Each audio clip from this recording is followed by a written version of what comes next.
millions of people struggle to process the effects of trauma, violence, and life-threatening events, Mike Robinson suffered a severe accident when he crashed his race car into a wall.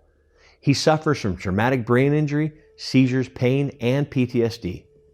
Mike made an appointment with Dr. David Bierman to discuss how the sacred plant can help with his PTSD. Now, in regards to post-traumatic stress disorder, this is something that we have more anecdotal reports on rather than scientific research.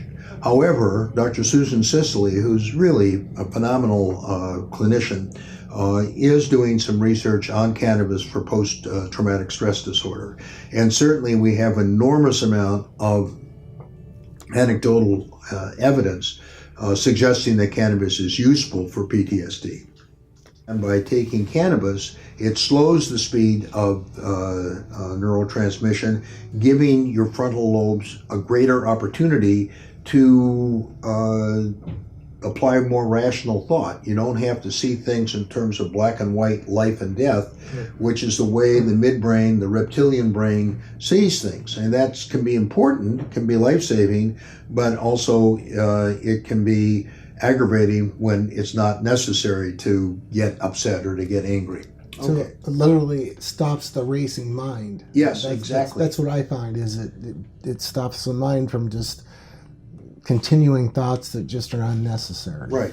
There's a story that I like to tell my veterans and say, look, I'll bet you had the experience where you've been sitting having a beer with a buddy, having a good time, and your buddy pushes your button, you know, and they says something about politics, says something about your girlfriend, and you call him a name, and you start a fight, and that's the end of your friendly beer, you know, and 2 hours later you're sitting around wondering, what the hell happened?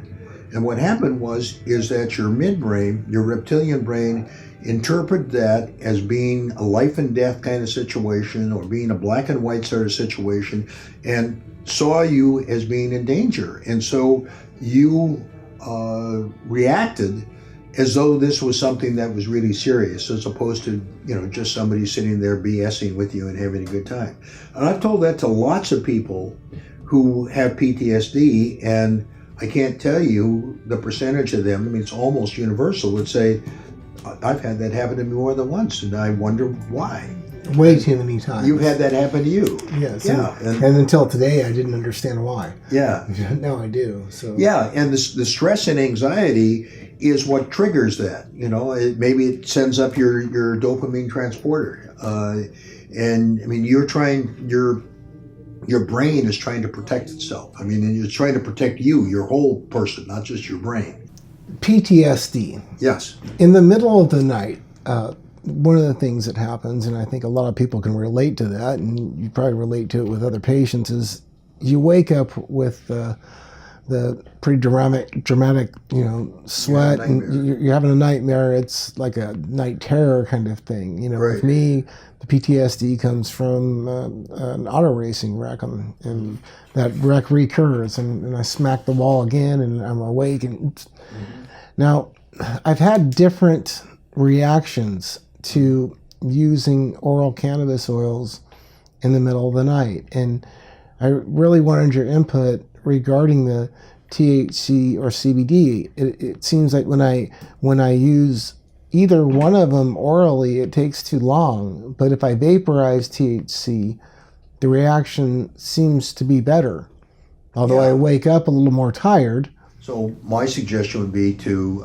vaporize, and I would use probably a 1-to-1 THC to CBD.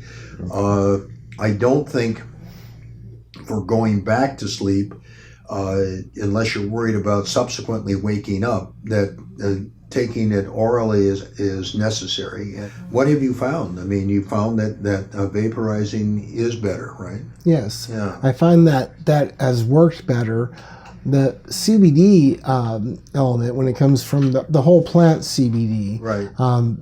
That seems to work very good during the daytime for anxiety. Right. And for me, pain triggers PTSD too, if it's like that in sleep, because the amount of immense pain that occurred when I slammed the wall in the race car I believe that causes So let me me ask you to this wake up about like that. the waking up and the cold sweat.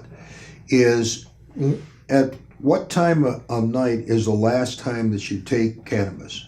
Is it right when you go to bed? Normally, Huh? normally it's right before I go. Okay, to bed. good. And do you have any idea how much CBD and how much THC you take at that time?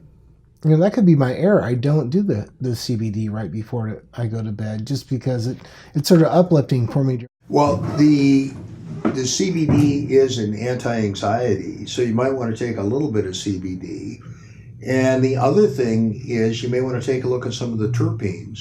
And one of the things that you might consider is myrcene. Myrcene is found in mangoes, but it also will increase the anti-anxiety effect and the pain relieving effect. So you may want to try some mango juice or a mango before bedtime and see if that makes any difference at all.